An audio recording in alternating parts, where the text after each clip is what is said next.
Hi, I'm Siobhán Fletcher, one of the reporters up at Manx Radio. Welcome to this latest edition of our newscast. Earlier this month, you may have seen local charity Isle of Play share their appreciation for Shoprite on their social media channels. They shared a letter sent to them from the business in which the retailer wished them luck for the future. In the post, Isle of Play said, "Whilst we appreciate that there are cheaper options on many products at Tesco, they're still not free. And come the new year, I can't help but feel we're going to lose more than a supermarket. We're going to lose a friend. Thank you, Shoprite. You will be missed." Well, Chris Gregory is the charity's chief exec. I caught up with him to find out what Shoprite's sale could mean for the charity. When we started 6 years ago, we didn't have a penny to our name, so we couldn't afford to buy the basic resources. It was all coming out of our own pockets. It wasn't going to be a sustainable charity if we continued that way. So we'd approached Shoprite saying, listen, we just need a few bits and pieces. It's things like fairy liquid for making bubble mixed with marshmallows and a few other bits and pieces. And they gave us vouchers then every month, and they had continued to do so up until this month when we shared the post. And it was just a small amount, but over the period of 6 years, that coming in every month, that really added up. And they were always just a phone call away. So if we needed a voucher for a raffle or for any sort of competition or anything whatsoever like that, they were always really happy to support us. And I think we benefited. We benefited significantly from those small tokens of generosity. And you say, obviously, like over the months that the Shoprite support maybe equated to about £35 a month, which, isn't loads, but like you say, it does add up. What's the position of your charity now that you've lost that Shoprite support? Do you think it's just going to impact a little bit, or do you think you're a bit worried about it? Well, no, it wouldn't be a bit amiss for me to say I'm worried, because what happened as a result of that is other local businesses came forward and said, can we help you? Mm. So Gellings have offered us infinite amounts of toilet roll for our little darlings and a few cleaning products, but that's a great, that's again, I went around their warehouse and they were like, "Oh, can I have that? Can I have that?" And they were so generous to us, and that's phenomenal. And then Robinsons came forward and said, "Well, we can help you as well." So Robinsons are giving us potatoes so we can cook food with the kids, and they're little costs, but over the space of a year, that could account to, a few £1,000s potentially. So again, it goes to show the generosity of Manx businesses and community that we have here for people just to step forward and make those offers and contributions. Do you think that kind of then sums up the Manx response to this move then? I mean, this is ultimately, when it comes down to it, this is just a business deal, and Shoprite's, sold up business, and that's, just a business thing. But do you feel that the Manx community will always kind of have the charity's backs ultimately as well, we'll step in and other businesses will always fill that hole, do you think? Well, I think it's a finite resource, isn't it? It's not going to go on forever. I think it's wonderful that people have come forward and supported us the way we have. But the Isle of Man's a very different place now to what it was when I first moved here, 17, 18 years ago, whenever it was, because there are fewer local independent traders. And so I guess there is a slight concern that, we've seen it, haven't we? We've seen Radcliffe's the Butchers has closed, the Jewellers has closed down Strand Street. I've spoken to a number of other retailers who are concerned that, times are getting tough for them. The high street isn't what it used to be. And so I think there's some genuine concerns around how long is it that people will support. But I'll tell you what, as long as people can support, people do support. And I think that's something that should not go, without mention. For Isle of Play then, is what's sort of upcoming? Is there anything you want to plug, anything that people need to know about? Oh, crikey. To throw that at you. Well, what can we say? So we're working with so many children every week. We're working with about 1,000 children a week. So we're pretty full. So that's why we don't have a fundraising team or department or anything like that. So everything that we do, it's all done in-house. We've got 4 play workers, including myself, who do go out there and we work with the kids. We are hoping to get our Christmas grotto coming up, which has become a bit of a fan favourite. We're going to do our Wish Stick Walk, which we first did, I think, back in 2018, which was a great little event. So we're hoping to get that up and going. We'll be doing the triathlon again next year.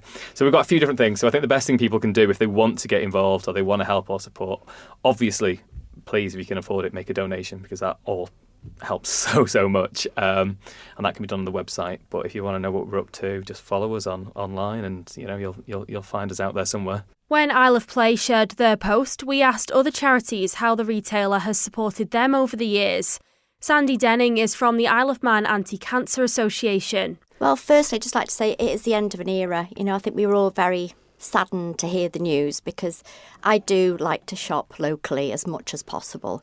But I've really got to know Shoprite over the last 7 years, so that's how long I've been with Isle of Man Anti-Cancer. And I didn't realise until then just how much they do for charities. It is quite amazing, from backpacks to money collecting days, hampers. Nothing's too much trouble for them. You ask them for anything, I've never been refused.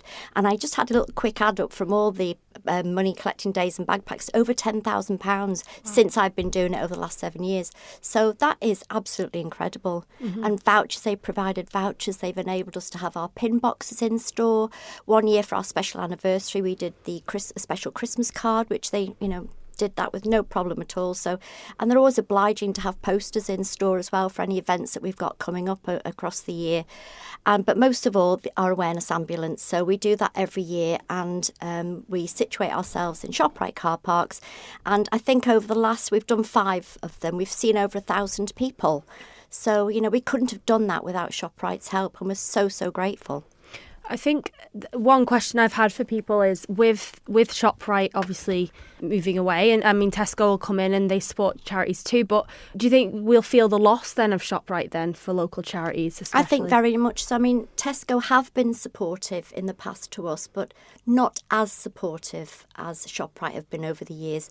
Like I said before, there's nothing you can't ask Shoprite and they won't help you with. They are so obliging to get involved. It's a local community, Shoprite, and I think because it is local, they feel they're more in tune with the people of the Isle of Man, I think. Mm-hmm.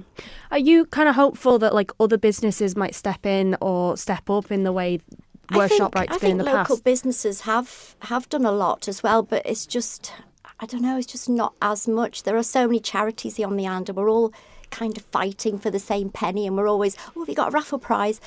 Everyone's asking the same businesses. I don't know, Shoprite just handled it differently, I think. I don't know really. It's difficult to say. Mm-hmm. I think they do a lot already. We'll see if anybody steps up to the Shoprite mark.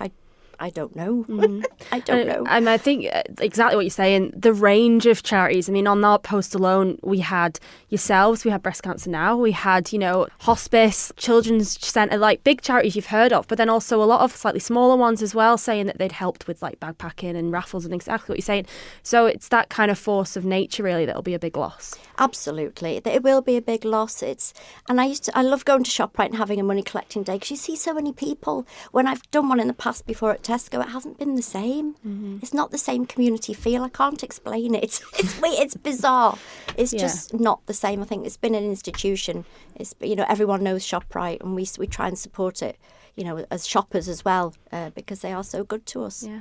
The general feel then for charities going forward, what's it feeling like at the minute? I mean, because we were sort of saying about a lot of local businesses. I mean, you can name a few just this week that have shut doors, and it feels like, local businesses and local charities very much go hand in hand.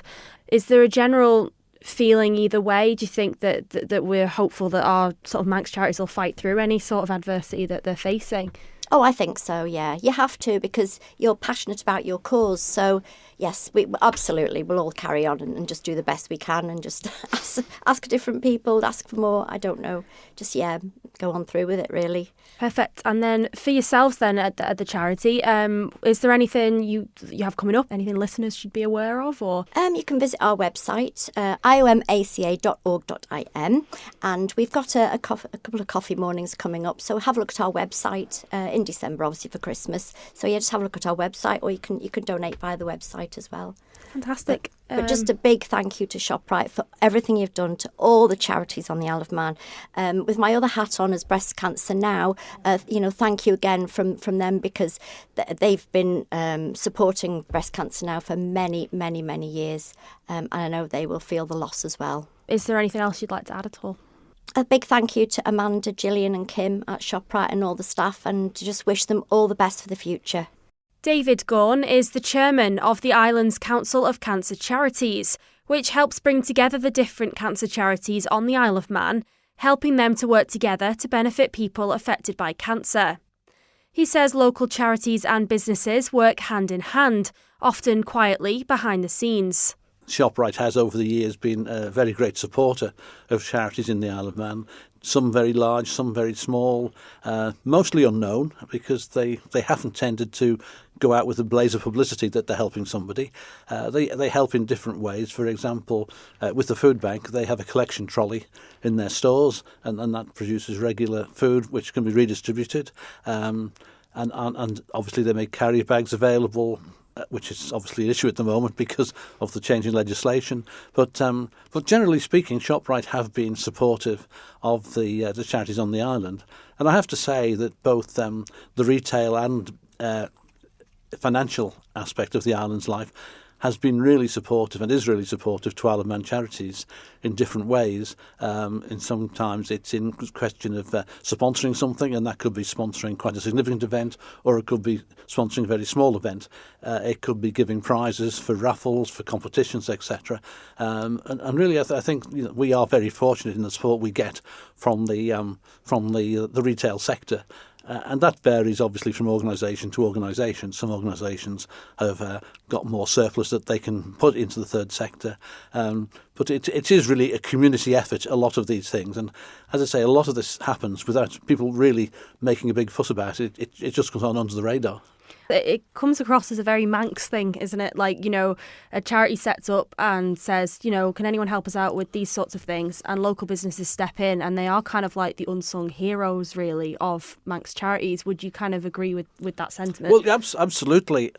I mean, there are instances, for example, where local companies have sponsored the mailing for a charity, so that when they send any mail out, it doesn't cost them anything, and that is a big bonus. They can make premises available at a nominal rate or free of charge. So yes, there are a lot of things. I think too, you will find sometimes, which is extremely good, and as you say is a Manx thing, is that the local store will sponsor something in their local area. Mm-hmm. It won't be across all Ireland. They will say, we will sponsor this. If I'm the store in Ballasella or Colby, I will sponsor something in the local area or in Peel, and we do sponsor various things. And I think that's quite important. That and obviously it's at the discretion of the individual business what they support. A lot of them will not support the same charity every year, which is good. They will spread the things around. Some say, well, we will adopt a charity for a certain length of time. And of course, in addition to the charitable sector, there's also the sponsorship which a lot of sporting clubs and organisations get from local businesses. The local hockey team get their sports shirt sponsored by the local store, or the football club gets sponsored by somebody. So there is an awful lot of that goes on as well, which is without which the clubs couldn't really survive. What's your assessment really of the future of charities at the minute on the Isle of Man? Because we're seeing a lot of local businesses close, and a lot of local businesses are dealing with tough times. Do you think that's going to have a knock-on effect, or do you think that, I was speaking to Chris from Isle of Play this morning, and he was talking about the Shoprite closure, but then he said that other local businesses have just stepped in to help sort of fill that gap. So do you think that it's the two sectors are really reliant on each other, or, what's the outlook looking at for charities at the minute? You're absolutely right. There is an interplay between the two, and as we just said, if businesses are closing or they haven't got the same amount of disposable income, then obviously the amount of sponsorship is going to fall. A lot of charities are having problems at the moment, as everybody else in business is.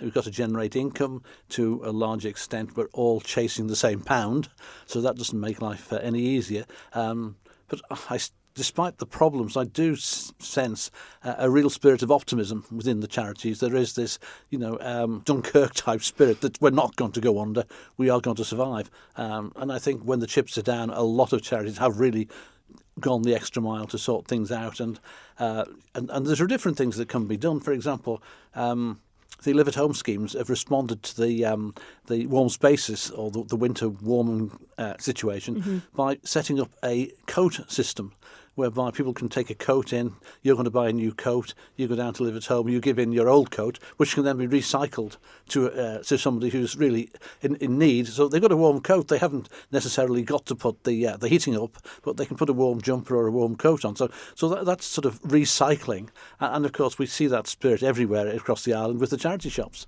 where an awful lot of money is generated for good causes by charity shops, and people are very generous in their support to those as well. Is there anything else that you'd like to touch on? Anything else you'd like to add at all? I think what we need to do as a charitable sector is to is to work more closely together.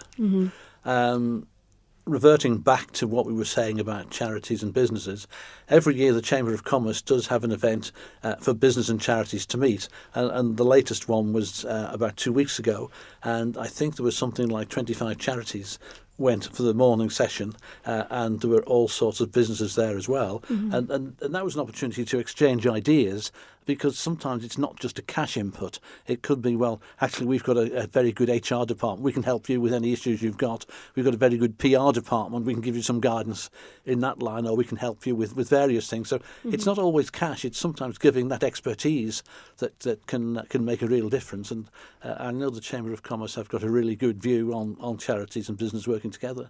And do you think, I know you mentioned there before about every charity chasing the same pound, which is that is true, and you know, you see that a lot. Do you think would be any value, for example, in a sort of generalised pot of money that maybe people donate to and the various charities could apply for funds from, or is there something already like that set up?